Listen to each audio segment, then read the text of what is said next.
نؤمن به ونتوكل عليه ونعوذ بالله من شرور أنفسنا ومن سيئات أعمالنا من يهده الله فلا مضل له ومن يضلله فلا هادي له وأشهد أن لا إله إلا الله وحده لا شريك له وأشهد أن محمدا عبده ورسوله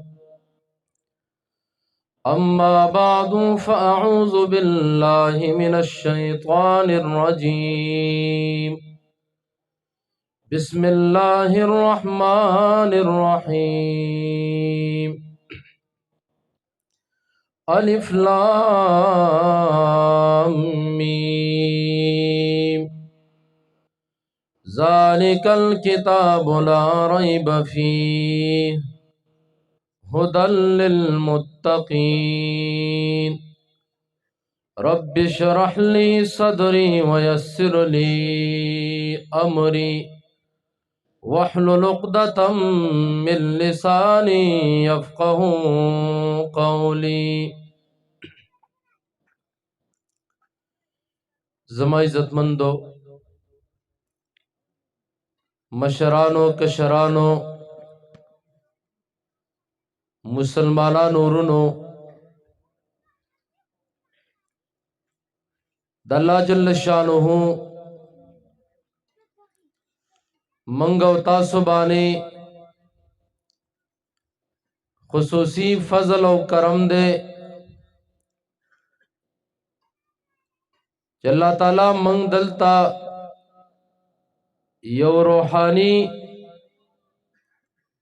او دینی مجلس تا را جمع کړي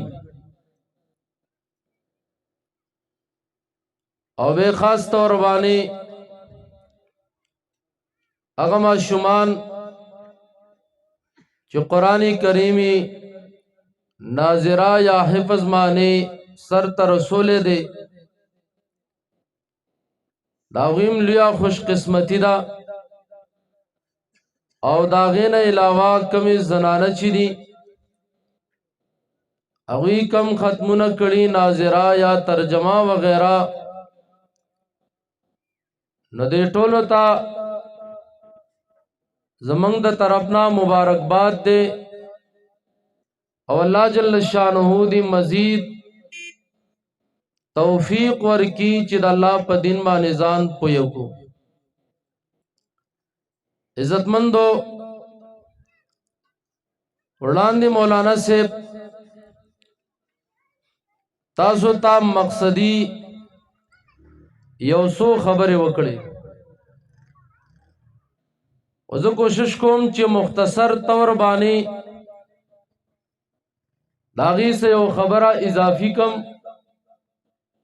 او لکشانی وضاحت وکړو اغوی فرمایل انسان سشه ده دویم داو چې انسان چا پیدا کړی ده او دریم داو چې کم مقصد د پارا اللہ تعالی دنیا تا انسان را لے گلے دیں دے خبر وضاحت وشو کہ انسان سشے دے دا خبرم تفصیلی بیان شوا کہ انسان چا پیدا کرے او دام وضاحت وشو کہ انسان صد پارا پیدا دے اغد اللہ تعالی دین دے سلورم خبر ادا کہ کل انسان دا مقصد حاصلی دا دین لاس تراولی نو دا با کوشش غواړي دا بتانه محنت غواړي او دا به ډیر ستړي کوشش غواړي شیخ طاہر رحمت اللہ علیہ با فرمائل چې کله ته دا د دین کار کې او دا د دین شمع لاس ته راوړي او دین زده کې نو دا لاس وتله دې ته وګوره چې دې کې ته سکروټه اور روچتولی شي که نه شي که چېرته دا طاقت اینی او دا زور ځان کې ویني نو واقعي قرآن زده کول پکار دی به خو دې نه علاوه قرآن کریم دا یو محنت غواړي مختصر الفاظو کې یو صحابی دی سلمان الخیر دا د پارس د ایران رام هرمز شهر خار اوسیدون کې دی مشهور صحابی دی دا فرمای د ډیر عمرو سو کوئی 300 کاله سوک زیات یادی او په دې د علماء اتفاق دی چې د دې صحابي عمر 250 کاله یقیني دی دومره عمر د بل صحابي نو او دا اول مجوسیو د اور عبادت به کو مالدار کورنۍ کیو لار نواب خانو گڑی اوزیوب سی ورزی اوتو پا غار کی یو نصرانی راہب سے ملاو شو اغو تا نصرانیت دینو خودو داغین بعد چکور ترالے نو پلار اخپیو لاسونا پا زنزیرونو پا پڑو وغیرہ یا پا سبانی و تڑل د کوششو کو ځان راخلاص کو یو عالم لورلې هغه سدیره شو هغه نه لاړ بل لورلې ډیر علما د بدل کړو په اخیره کې یو عالم صداو سیدو او داغه مرګ را نږدې او قریب الموت دا ورته وی ماته او داسې لار وخیا چې زه خپل دین زده کم او یو حق پرس عالم راته وخیا چې هغه له ورشم هغه ورته وفرمایل چې مدینه منوره کې نږدې ده یو پیغمبر راتلونکی دی اخیری پیغمبر هغه له ورشه دا فرمایي چې زه راووتم په دې کوشش کوم واقع اوږده ده خو مختصر الفاظو کې تاسو ته بیانوم او مقصد به دې دی توجه ساتئ چې دین د پاره انسان به څومره سختي برداشت کوي دا فرمایي وزې قافلې سره ملګری شوم ګډې وزې مې ورکړې چې ما مدینې ته ورسوئ هغوی ظالمانو په لار کې خرڅ کړم یو ځل نه واته زله دا وی زه د دې دین د زده کړې دپاره خرڅ شوم خو بیا م روانم اخیر دا مدینه منوره کې یو یهودي و هغه واخیستم هغه سه مې کار کو دې کې ډېره زمانه تېره شوه بره کجوري بوټي کې وی په دې دوران کې یو سړی رالی او وی ویل چې بنو قیلا یو قبیله ده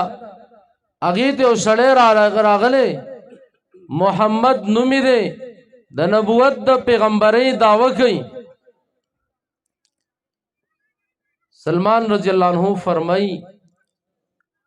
وی چې زه دا आवाज مې واورېدو نو وی ما باندې روب رالی حتی ظننتو انی ساسقطو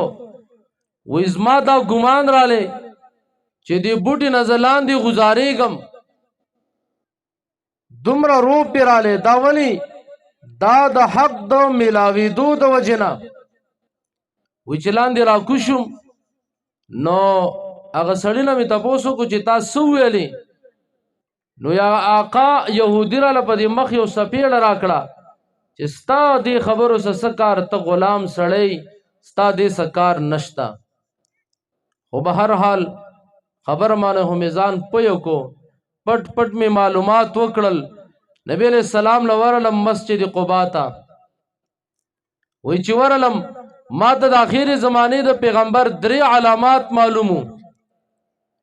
یو داو چې دا به صدقه نه خوري دویم هدیه تحفه دا به قبلوي دریم دا چې د دو د ولو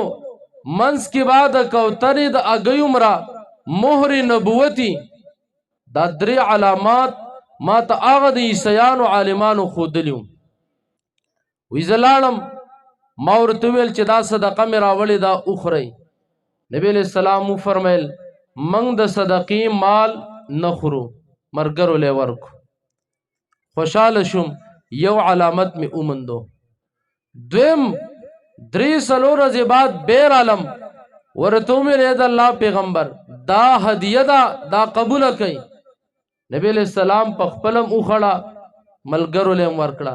ویل دویم علامات مې وموندو څو ورځې بعد نبی علیہ السلام صحابو سناسته زرالم کیناستم خدا سے غلے غلے رالم او د الله د پیغمبر شاته کیناستم کوشش می دا کو چې دا یو علامت پاتې دی دا وینم مهر نبوت نو بیا به اسلام راوړم دا به سی پیغمبري نبی علیہ السلام پوه شو چې دا سړی ولې شاته رالی د الله پیغمبرو خیر انسانو مشفقو او دې معنی حریصو چې صحابه خل ایمان راوړي مسلمانان شي نو چې زه شاته کېناستم د الله پیغمبر نمل په شا راواړوله او هغه مهر نبوت ما ته وښودو او چې څنګه ما سیکو فوراً د الله پیغمبر پسې ونختم او د شانه مې غاړه ورکړه او هغه مهر نبوت دا مې خپل کو سلمان رضی الله عنه مخې ته رالی شهادت کلمې ویلا اسلام مې راوړو اوس غلام دی د یهودي په قبضه کې دی نبی علیہ السلام ورته وایي اے سلمان لاړ شه د خپل آقا څخه خبره وکړه ځان ته آزاد کا سلمان رضی الله عنه رالی آقا ته وی ما آزاد کا زه به تاله څه درکم ته څه غواړې زه به وکم هغه وی ټیک تا مال د کجورو باغ وکړه